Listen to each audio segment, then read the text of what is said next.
तत्व कहे गए हैं उन सब की विचारधारा इस जगत के प्राणी के अंदर है ही नहीं।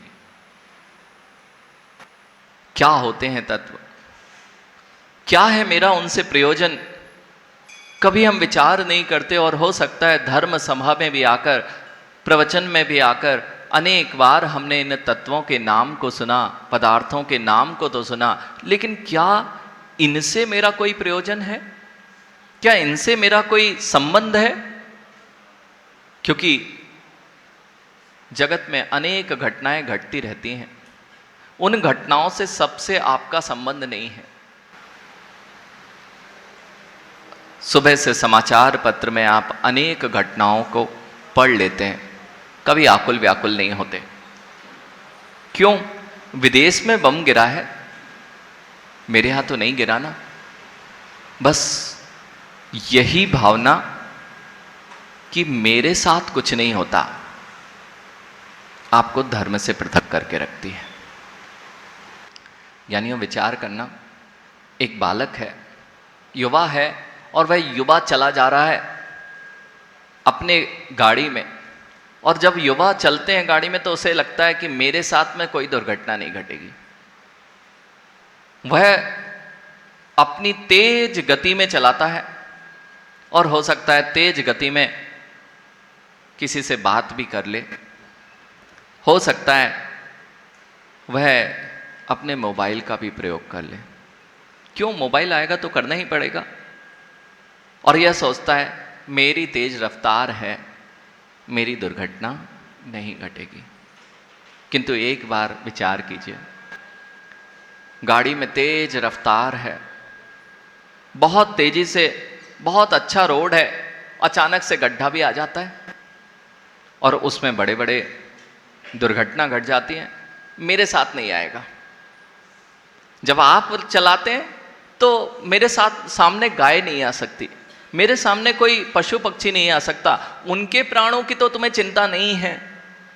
यह बात तो नियत है। जो जितनी तेजी से अनियंत्रित होकर गाड़ी चलाए जा रहे हैं, बेचारे जीव, आज जो जितने हाईवे हैं उन पर से हम लोग निकल के आते हैं, स्वान हो, बेचारे डरे सहमे यहाँ भागता है वहाँ भागता है। कई बार तो ये स्थिति बनती है कि बेचारा एक के नीचे से बीच में बच भी जाए ना तो डरा सहमा दूसरे के नीचे आ ही जाता है।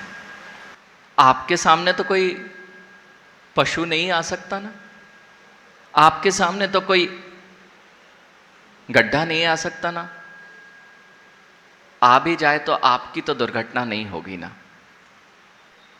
जीव के परिणाम देखना, जीव के परिणाम देखना, वह अनियंत्रित है, वह अनियंत्रित है और सावधान नहीं है, नियम से दुर्घटना घटेगी।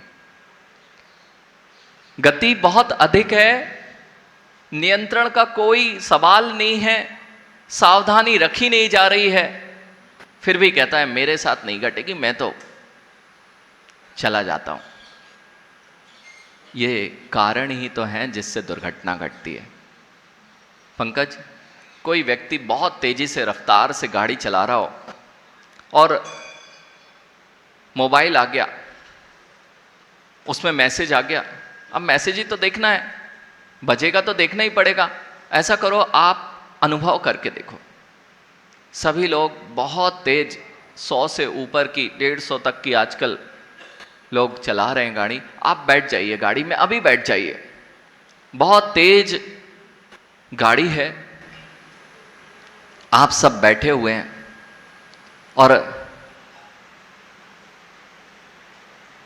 आपका मोबाइल बजा है।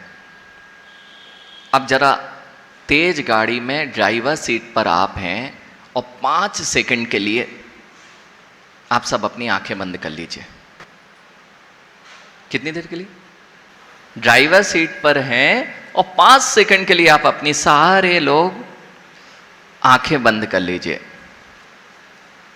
क्या होगा? अच्छी चलेगी ना गाड़ी? ट्रैफिक बहुत है, यानी होता यही है जीव के साथ में।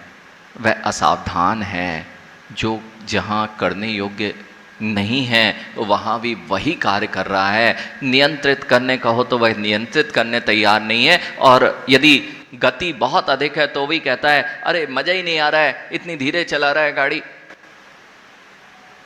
और यानी ये गाड़ी हो तो फिर भी ठीक है, जिसमें ब्रेक हो, जिसमें स्टीयरिंग हो, ये तो फिर भी ठीक है। लेकिन आपकी गाड़ी कहाँ जाती है? ये कल हमने बात की थी, आपकी गाड़ी वहीं जाती है जहां तुम्हारी दृष्टि जाती है। आज तक आपकी गाड़ी वहां नहीं गई जहां तुम्हारी दृष्टि नहीं गई। आप जिस रास्ते पर अपनी दृष्टि डालते हैं उसी रास्ते पे जाते हैं। बस आचार्य भगवान यही कह रहे हैं, आज आपसे यही बात कर रहे हैं कि आपकी गाड़ी कौन सी दिशा में जा रही है, कभी विचार किया? कभी विचार किया कि मैं धर्म के विपरीत मार्ग पर ज्यादा चलता हूं और धर्म के मार्ग को मैं देखना भी नहीं चाहता हूं, मेरा कोई प्रयोजन ही नहीं है 7 तत्वों से, 6 द्रव्यों से, 9 पदार्थों से।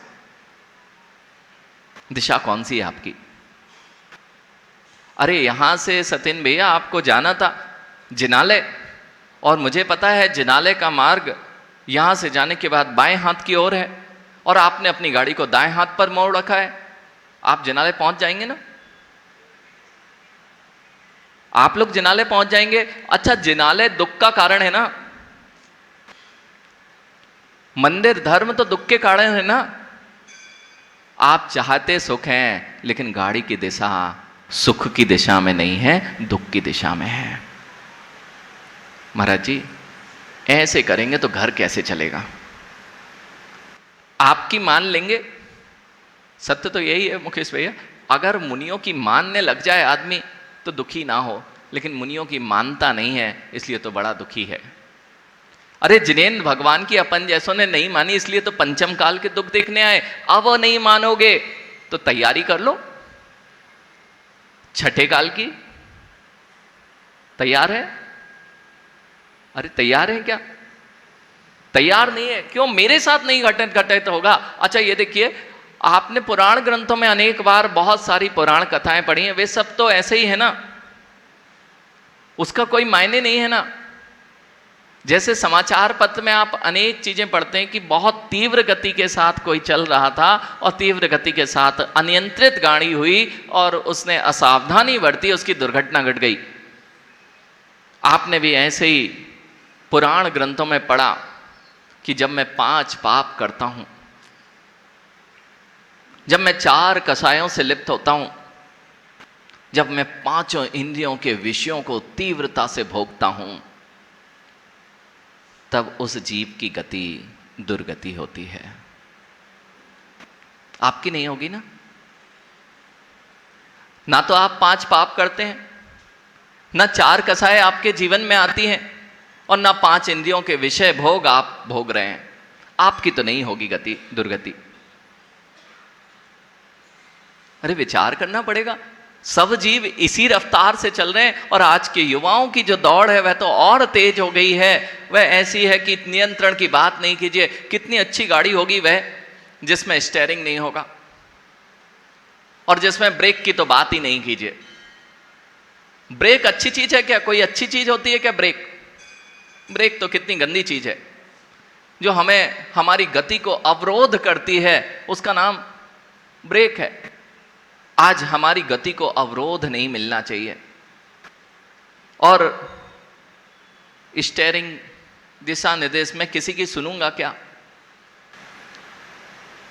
दिशा निर्देश करने वाला जो दिशा को निर्धारित करता है वह स्टीयरिंग होता है। ऐसे ही ज्ञानी आज आपके जीवन में जो धर्म का दिशा निर्देशन होना चाहिए, कहाँ गड्ढा है, बचना कहाँ है, वह दिशा निर्देश भी गायब है। और अवरोध, पंच इंद्रियों के विषयों में तुम्हारी रफ्तार तीव्रता से बढ़ गई है। और अगर कहो कि ज्ञानियों थोड़ा संयम ले लो, संयम का ब्रेक अपने जीवन में लगा लो, 5 पापों से अणुव्रतों की ओर आ जाओ, पंच इंद्रिय विषयों की लोलुपता को कम करो। नहीं, ब्रेक अच्छी चीज नहीं है। आपके पास आएंगे तो चल गया हमारा जीवन। कितनी अच्छी गाड़ी है, तेज रफ्तार। महाराज हमारे तो संसार के साथ में भागना है, और माँ आपने अपने बच्चों को तो यही वाली गाड़ियां दिलाई हैं जिसमें ब्रेक होते नहीं है, और दिशा निर्देश की बात मत कीजिए। गुरुओं के पास ले जाना नहीं है, सही क्या है गलत क्या है इसका निर्देश कराना नहीं है। और ब्रेक, अगर आज सबसे बड़ी समस्या क्या है मुरलीलाल जी, अगर बच्चा कोई थोड़ा बहुत संयम की बात कर ले, उससे हम लोगों ने कह दिया आचार्य भगवान, कई बार ये होता है कि वो छोटे से बच्चे आते हैं, उनको थोड़ा सा समझाओ बेटा रात्रि भोजन नहीं करना चाहिए, वो तो तैयार हो जाता है, लेकिन उनकी माँ पीछे से शर्ट खींचती है, बेटा नहीं लेना, अगर तू ले लेगा तो नरक कैसे जाएगा। माँ आप यही तो चाहते हो, बच्चों को कहां भेजना। आप अपने बच्चों की मां हो, अगर उसके संयम के भाव बनते तो मां तुरंत बोलती है कि बेटा ये करेगा तो संसार की तेरी रफ्तार कम हो जाएगी। अरे ज्ञानी, संसार की रफ्तार तुम दे रहे हो, लेकिन जब दुर्घटना घटेगी ना, जिसमें ब्रेक बिल्कुल नहीं है, संयम बिल्कुल नहीं है, और गुरुओं का निर्देश बिल्कुल नहीं है, दिशा हीन, भैया कितनी देर चलेगी। प्रवीण भैया, गाड़ी है 100-125 की स्पीड पर, ब्रेक है नहीं, स्टीयरिंग है नहीं, ब्रेक है नहीं, स्टीयरिंग है नहीं, कितनी देर पंडित जी, शास्त्री जी, कितनी देर जीप चलेगा। कई बार हम यही सोचते हैं कि हमारे साथ दुर्घटना नहीं घटेगी, किंतु जब दुर्घटनाग्रस्त होता है ना आदमी, सब कुछ टूट जाता है, सब बिखर जाता है, फिर रोता है कि मेरे साथ ही ऐसा क्यों हुआ। अरे पहले से तो बता रहे थे कि ऐसा नहीं होगा, थोड़ा उपाय कर लीजिए।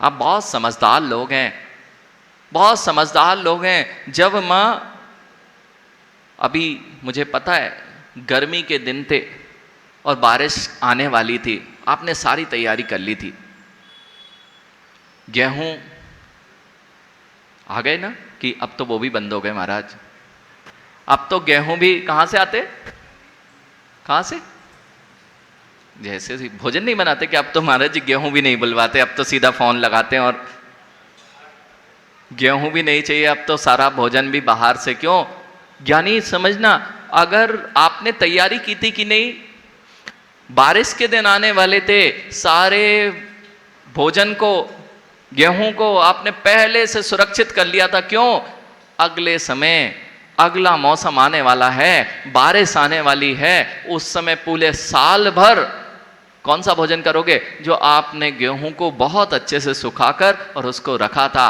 ये छोटी मोटी तैयारी जीवन में करते हो, समझदार तो हो, लेकिन क्या आपने अपने जीवन की तैयारी की है।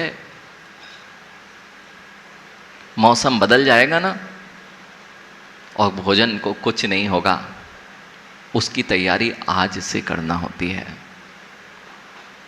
और वह तैयारी क्या है, जब नियंत्रण में गाड़ी हो, असावधानी ना बरती जाए और साथ ही साथ सही दिशा में गाड़ी हो, तब तो काम बन सकता है।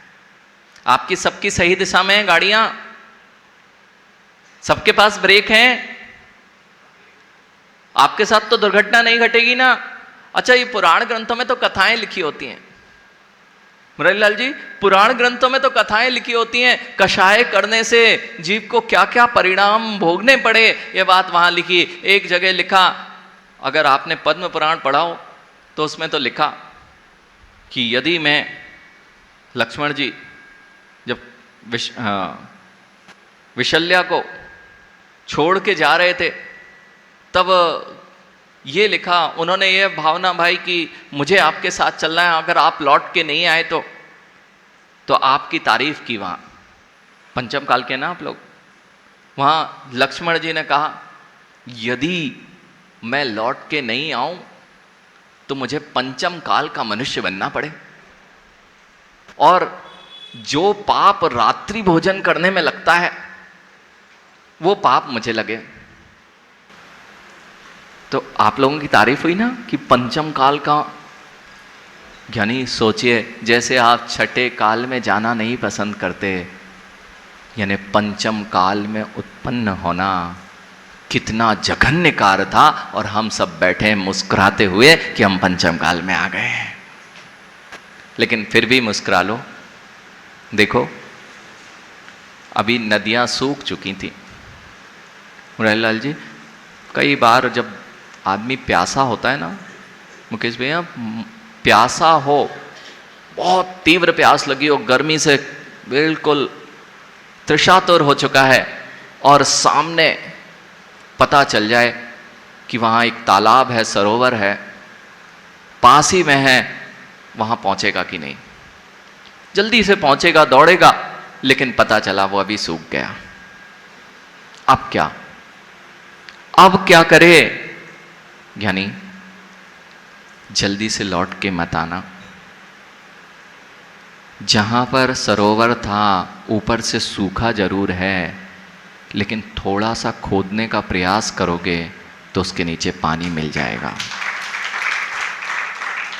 प्रत्यक्ष में नदी की धार बंद हो चुकी है, लेकिन जमीन के अंदर वह धार अभी भी है, यानी प्रत्यक्ष में पानी नहीं दिख रहा है। यानी वो समझो आज हम सब लोग परेशान हैं। किसी ने भगवान के दर्शन नहीं किए, किसी ने भगवान की वाणी को नहीं सुना। हम सब परेशान हैं कि आज अगर महावीर भगवान होते तो शायद हमें पार ले गए होते। सत्य ना? बिल्कुल नहीं। कितने भगवान के समोसरण में अपन भी घूम फिर के आ गए, लेकिन अपनी तो एक आदत है ना, हम नहीं सुधरेंगे। क्या? अरे आजकल तो बच्चे टी शर्ट पे लिखे घूमते हैं, उस पे लिखा रहता है हम नहीं सुधरेंगे। टी शर्ट बनी आ रही है, हम नहीं सुधरेंगे। यानी अब विचार करना, अब वह नहीं सुधरेंगे, लेकिन जब आपको ऐसा संयोग मिल गया कि हम यहां तक आ गए, अब जिनेंद्र भगवान आपके पास नहीं आने वाले हैं, साक्षात जिनेंद्र भगवान की देशना मिलना अब संभव नहीं है, लेकिन प्यास तो बहुत है। ये सब के चेहरे बता रहे हैं कि मुझे जिनवाणी की बहुत प्यास है। हाँ, ये तो रास्ते में कि थोड़े सी बहला, बस थोड़ी दूर आ गए, वो सामने नदी दिख रही है, जैसे शिखर जी की टोंक होती है और पार्श्वनाथ भगवान की टोंक, बस पहुंच गए करते करते आपको पहुंचा दिया जाता है। ऐसे ही मैंने अभी तक आपको मात्र उस अमृतमयी कुंड के पास, जो जिनवाणी का कुंड है, उसके पास लाकर खड़ा कर दिया है। आप भी तृप्ति लेना, मैं भी तृप्ति लूंगा इन्हीं मंगल भावनाओं के साथ। बोलिए पंच परमेष्टि भगवान की